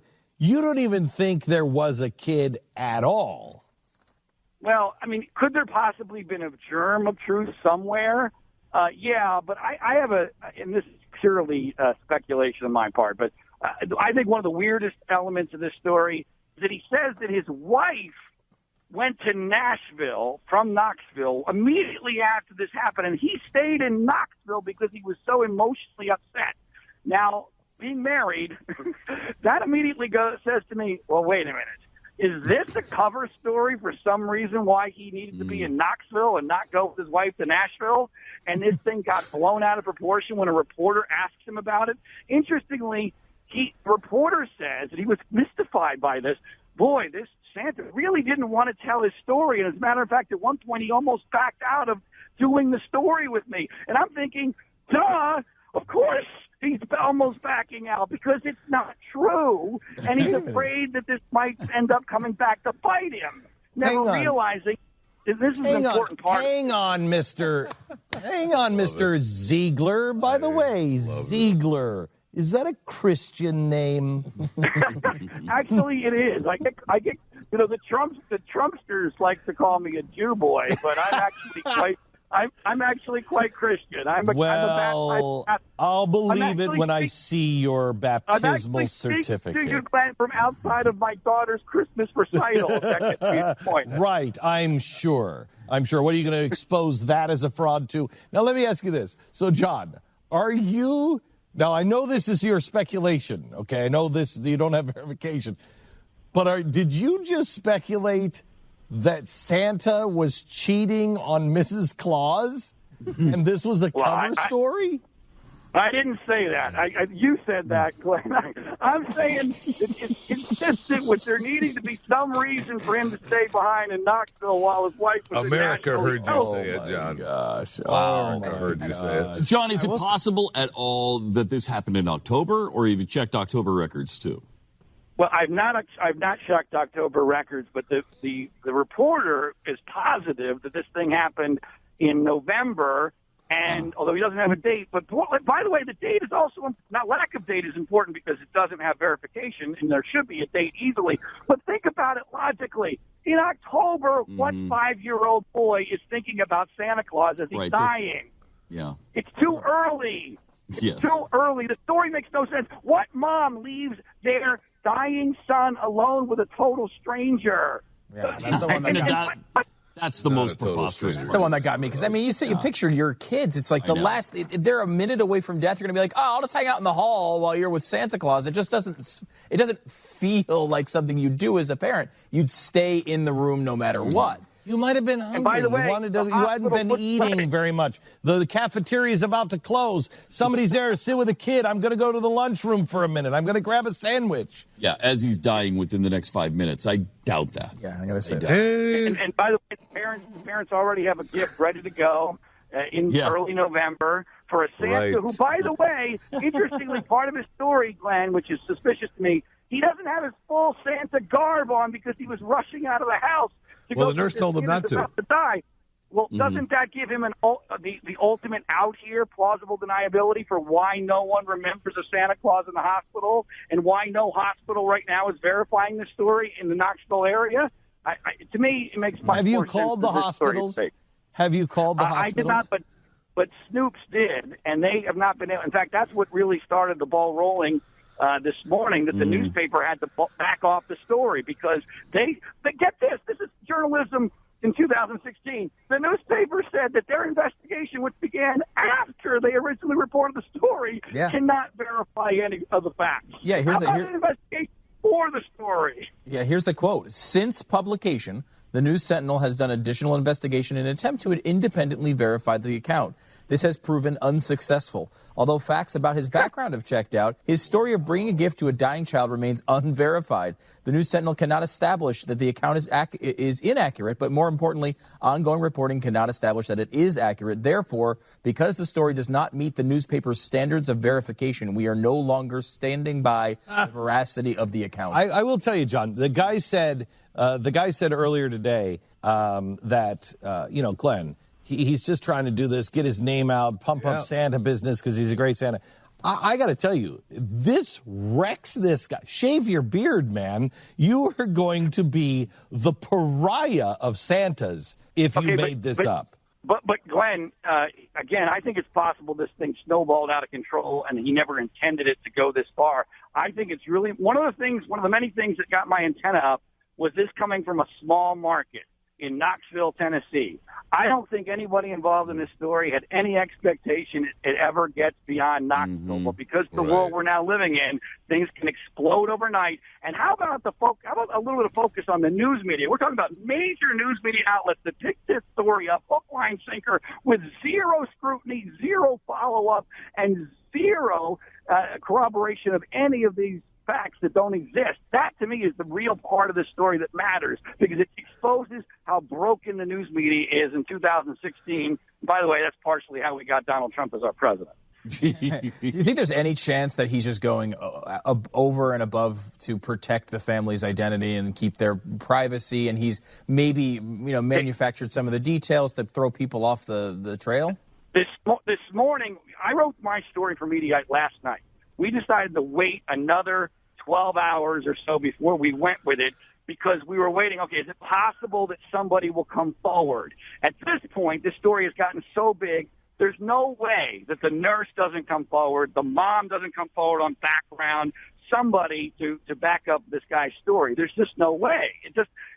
So it's theoretically possible, yes, but there would be evidence of that by now, given the nature of the story and the fact that it doesn't exist. That absence of evidence, in my view, is evidence of absence.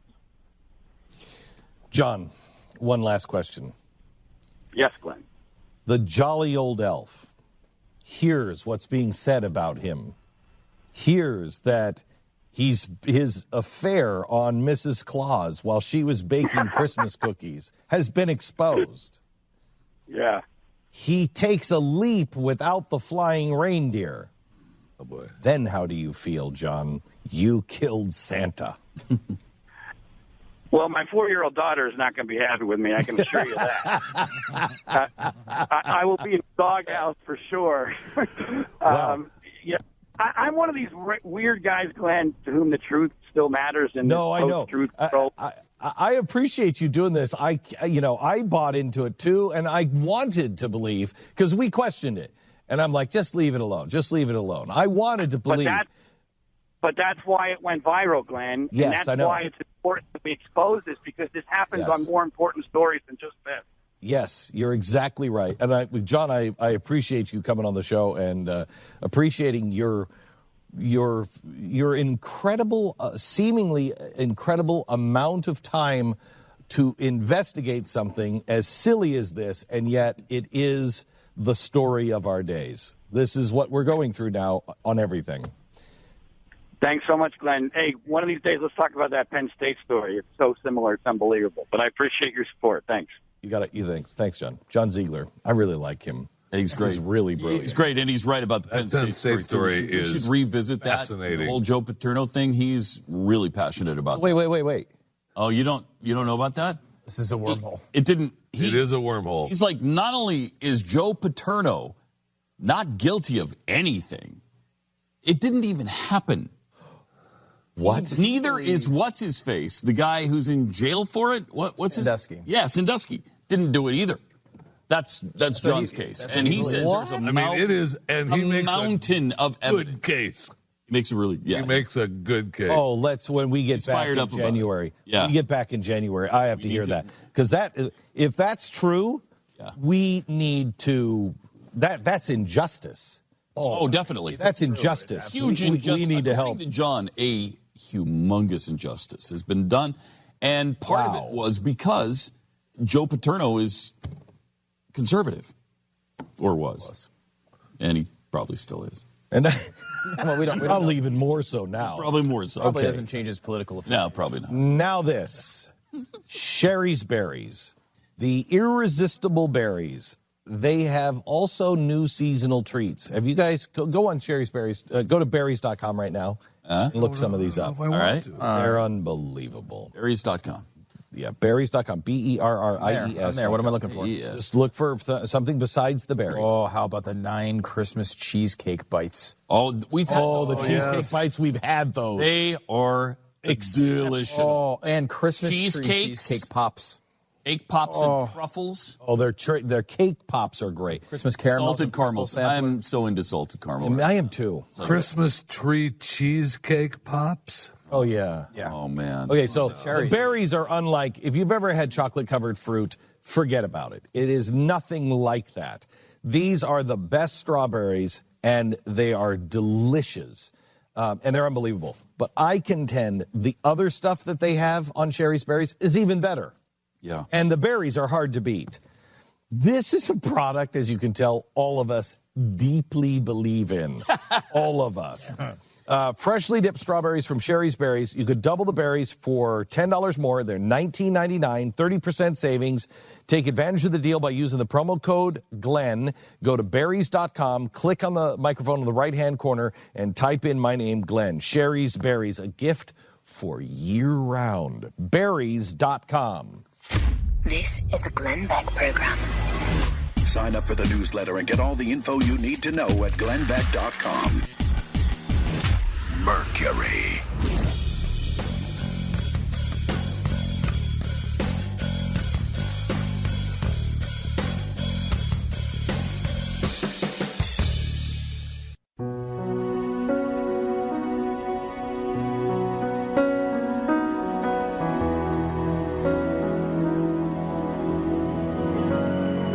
The Glenn Beck Program. Just a quick update. On Friday's show, it is the history of progressivism. Share with a friend who wants to know about it. We had a call from a guy who said, I read the book Liars, and it was life-changing to me. He was big-time liberal, atheist. He said, I've changed my whole life in this last 6 months. It's important to know where these lies come from. Then on Sunday, I'm on CBS Sunday Morning with Ted Koppel, half hour talking about fake news and the ramifications of fake news. Then on Monday, I'm with Samantha Bee on her show on TBS. No guarantees on that one. Could be very dicey. Very dicey. Very dicey. Could be great. Yep, that's their Christmas show, so that's on Monday on TBS. Want to play the real news, fake news game? Yes. Now, these are headlines and stories. Some of them are real, some of them are fake. You have to figure out which is which. All right, here we go. Lady Gaga reveals plan to cover her face again until, quote, until Trump gets fired from office and I feel free once more. Fake. True. Fake. Fake. Ta-da. Oh my God, got news. Okay, no, wait. When you say fake, like... It's from the rightist.com, a fake news site. Okay, so they're not made up they are made up headlines, but you didn't make them up. Right, these are real headlines. These are real headlines, but a fake story. Right. Okay. Donald Trump protester speaks out. I was paid $3,500 to protest Trump's rally. That's a... Wait a minute. I'm trying to say... So that would be... If I said a real story, it would be... I would have to verify that actually happened. It's a real How is it you don't understand this? I don't know. I can't play this game. What is No, I can't. What, have you had a stroke? I may have. Thank you. If it's a real story, it would be real news. If it's a fake story, it would be fake news. And That is a commercial. That is a... Well, I've read that story, so I know the story exists. They all exist. I'm They really all concerned exist. about you now. It's I know. just, is the story real or is it fake? Is it live or is it Memorex? It's not. Donald Trump protester speaks out. I was paid $3,500. That's a real story. Jeffy? I'm gonna say fake. It's from abcnews.com. .co. So, .co. So it was fake. It was a fake one. Is there a real one? Sex with animals step closer to becoming illegal in Ohio. Oh, that's true. That's true. I'm just going to go for it. It's true. Yeah, it's true. Wow. We're getting closer. So you That is not now illegal. not now in illegal Ohio? to have sex with animals in Ohio. Book your ticket, Jeffy. Wow. This is the Glenn Beck Program. Mercury.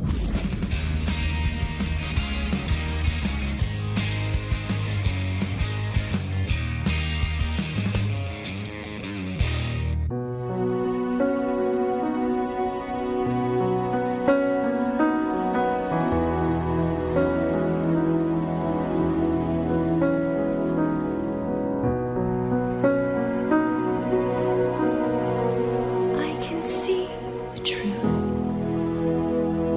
in the light of your love this Christmas. This is the Glenn Beck Program. Hey, let me try one more time. I don't know. I may have had a stroke. I don't know how this game is. I have a list Seriously, of headlines. it's weird. All of these headlines have appeared on Facebook. Yes, okay. Some of them are from legitimate news organizations. Yes. Some of them are from fake news organizations. Have you been a part of the show where we've all discussed fake news for Yes, about I have. 2 months now? Yes, okay. Here we go. Okay. That's what we're kind of doing right now. Okay, all right. We left off. Talk down to me. Do not talk to me like you talk to your parents. Oh, you know he does. Oh, yeah. Oh, my God. He's talking to me Absolutely. like, that's right, and we're going to go see a movie. Absolutely. Right, I got it. Take that Pat. pill I got now. it. Okay. All right. The legend of Harambe continues as the dead gorilla received over 15,000 votes for president. That's true. Absolutely. That's real news. That's real. I'm with them. You are? Yeah. Well, of course you are, because it's fake, and now you have caused them to be wrong as well. Oh, that was fake? Fake, not true. Seems like I was going to say fake, no. but I didn't know what that meant. Harambe did not receive 15,000 votes for president, sadly for Harambe. Right, okay. But that story was out there. That story, I did see that story. They're all out there. No, That's they're all out game. there. The game is all of these. All of them are out there. So somebody claimed that. Oh, man. I wouldn't have clicked on that story. Right, I wouldn't have clicked on that story. Good for you. Right. Pope Francis shocks world, endorses Donald Trump for president, releases statement. Fake. Obviously. Fake. Good job, Glenn. Yeah, I think I got it now. You probably would have known that one. Right. Jill Stein raised more money for her recount effort than she did during the election. That's true. That's true. That is true. EU survey, 27% say rape, sometimes acceptable. That's true. Absolutely. I'm going to say fake. That one is true. Oh, wow. Kind of. It's from Al Jazeera. Does that count? No. But yes, that is an actual survey. WikiLeaks confirms Hillary sold weapons to ISIS, then drops another bombshell. Wait, WikiLeaks confirms. Hillary sold weapons to ISIS, then drops another bombshell. Well, I know I read that a lot of places, so I'm going to say true. But Did you ever click on it, though? not. Because I remember. No, I never did. But I because never was like, clicked on it. I know. You're right. I know. Probably And the thing false. is, It's fake. WikiLeaks could say that. Absolutely. They Oh, I'm going to say fake. I'm going to say fake, too.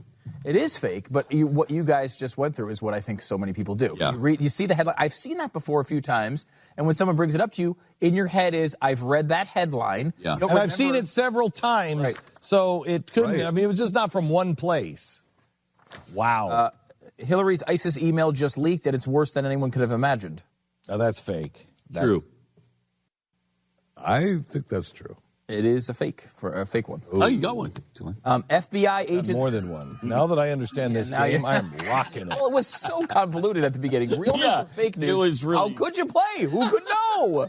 It's a complete mystery. This is a new concept on our show of reading headlines, and you didn't write some of the headlines. Right, I did not. FBI agent suspected in Hillary email leaks found dead in apparent murder-suicide. That is fake, but I've read it a million times. Yes, and that's from... What do you mean fake? That's like number 205, I think. That's true. Yeah, on the Clinton death list.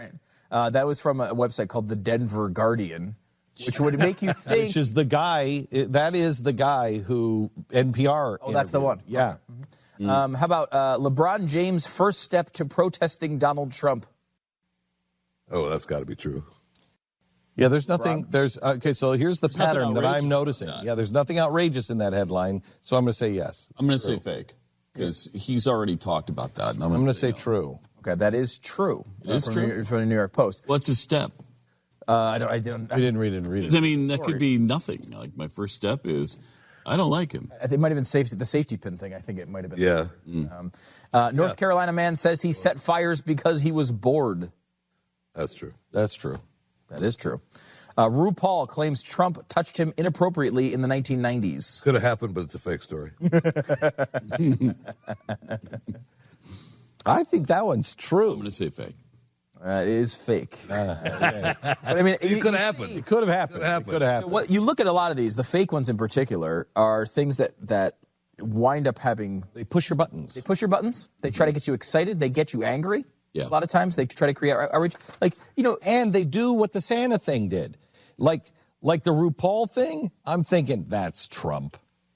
That's That's the right. type of thing That's Howard that's been Stern kind of thing. RuPaul was in the studio with Howard Stern and he grabbed him in the crotch. Or like even if it's a joke, or even if maybe RuPaul's just making it up for attention. But could you believe RuPaul would say something Yes. like that? Absolutely. Yes. That might even be the one you click on out of all those stories. Right, and no, it's apparently nothing. So, I mean, this is the thing, though. You're in the world where you have, advisors to the president who are, guest hosting Alex Jones's show. Well, here's the thing about the Alex Jones thing. All of those would have been reported, except for the true ones, on Alex Jones' show. All of them. The more outrageous. Yeah.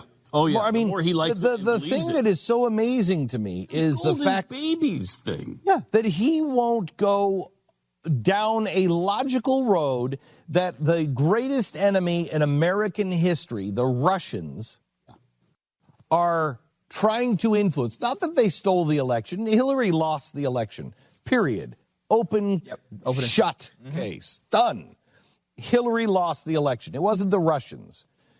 But the Russians aren't trying to influence and destroy us and to tear us apart? No evidence of that. Here's the guy who is really the father of the steel can't melt thing with 9/11. I mean, he was the one who pushed that.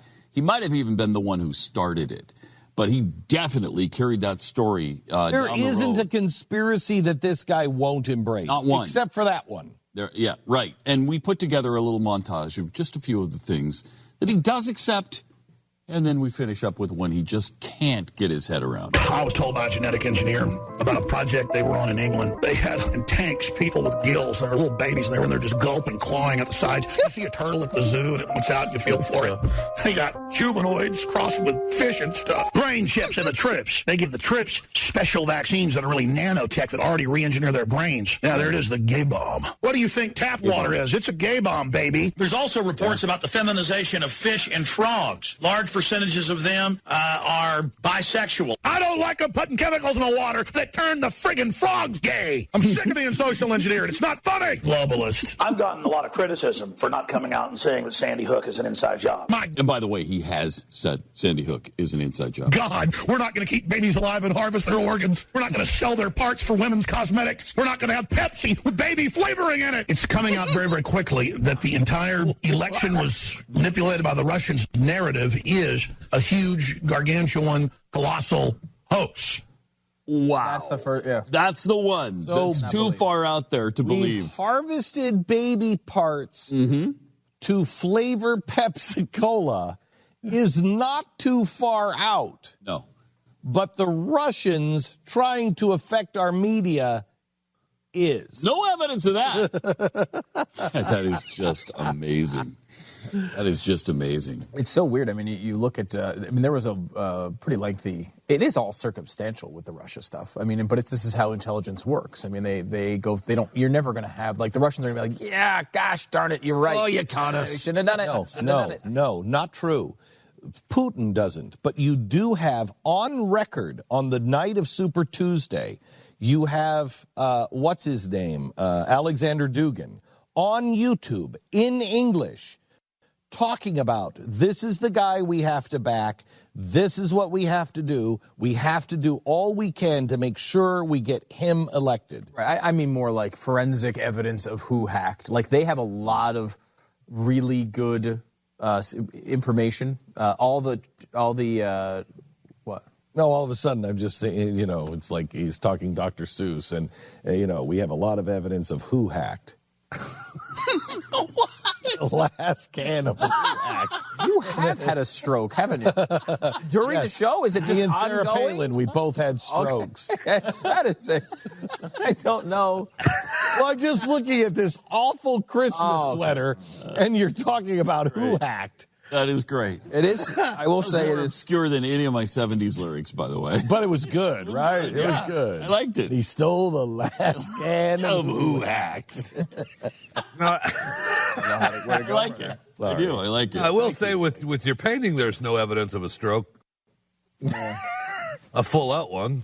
Yeah, no, it's true. Minor one, maybe. Wow, that's I just don't think that painting is that bad. What is the deal? No, that's sad when the defense is, I don't think it's that bad.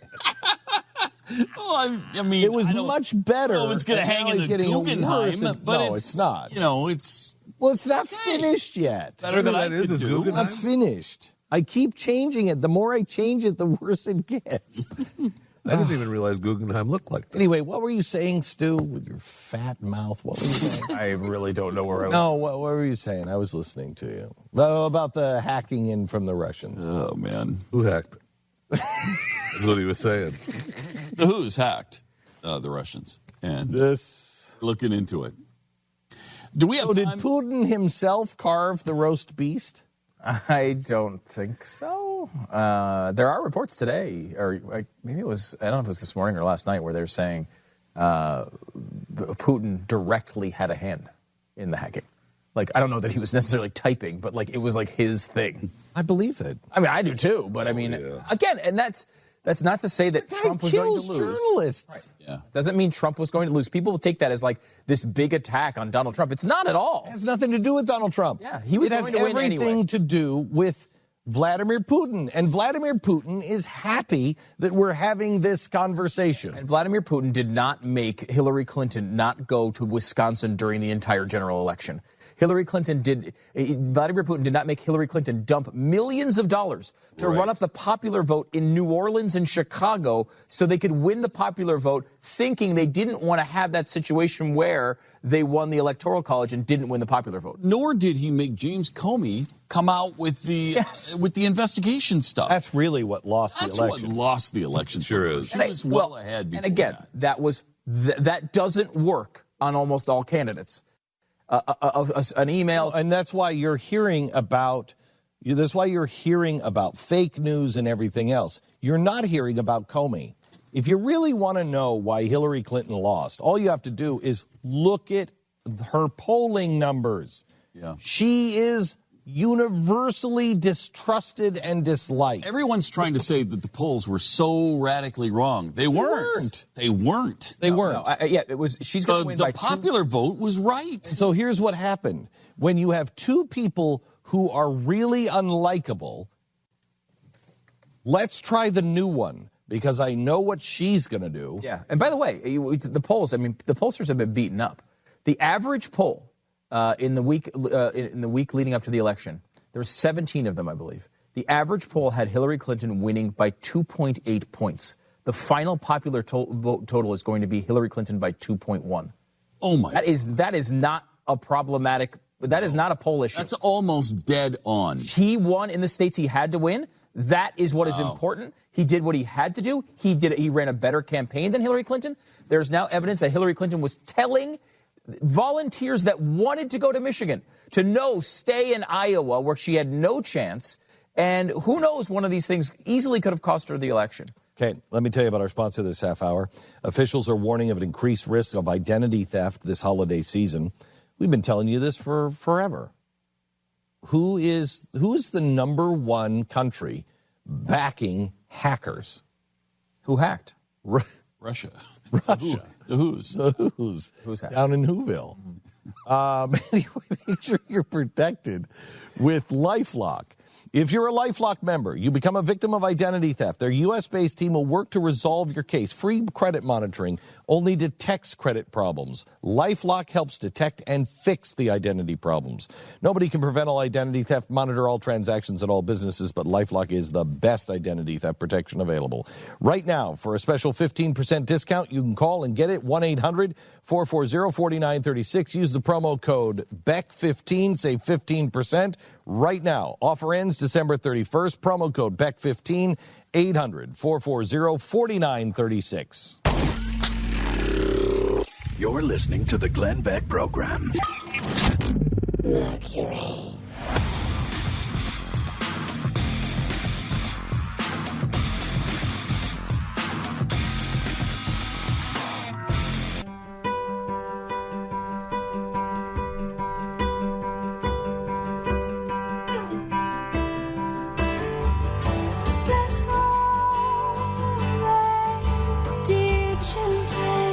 This is the Glenn Beck Program. I want you to know, we're about to turn the music off for a second because this is important. We're about to make science history. I am about to make a criticism of Stu's sweater, his Christmas sweater, and I think scientifically this is provable. His sweater is so ugly. I want everybody in the studio to look at his sweater. His sweater is so ugly, I do not believe the camera, and I mentioned to the shader earlier that the colors are not right. I believe that it is technically impossible to capture the ugliness. Look at that. It looks better on TV. It sure does. Yeah. I mean, and it looks and bad. we have on a TV. professional shader. Who's shading today? We have a professional shader. Try to tweak this thing. Try to make that thing look better on television, will you? You can't try do to it. He can't do it. You can't do it. It's not. It will not capture the actual color of that sweater. No. It's that. Look at that. Go. Now it's there. You go. Hey, one thing the shader can do is make these jeans look good. These fat guy jeans now for sale. 1791.com. They're not fat guy. Big Tex denim. That's right. This is fake news. Overweight people asked This is for it. fake news. We gave it to Is that them. true? Big guy jeans. Seriously? Yeah, they're available. Big Tex denim. Wow. 1791.com. Seriously? Yes. Is that after you? I have my own guys, my own fat guy section. Okay. And Well, you've been starting out asking with for. Big We've Tex. had a lot of people call and say, "Hey, come on, you make a bigger size, please." And we have between the Big Tex denims just go between 40 and 52. Sizes 40 to 52. Get your orders in right now. 40 to 52. Yes. That's the big guy Good section. God, we've killed every denim on the planet. Why would be you able to make pants for you? I didn't say they were mine. Denim is now an endangered species. Check it out. Makes a great Christmas gift. $17.91. And are these Edward Jansen? Are these big Tex? How much do you know? How much they cost? Yeah, they're under $100. Yeah, great. They're great jeans. Great jeans. Check them out. 1791.com. Still have a surplus of denim. This is Nope. the Glenn Beck Program. Mercury.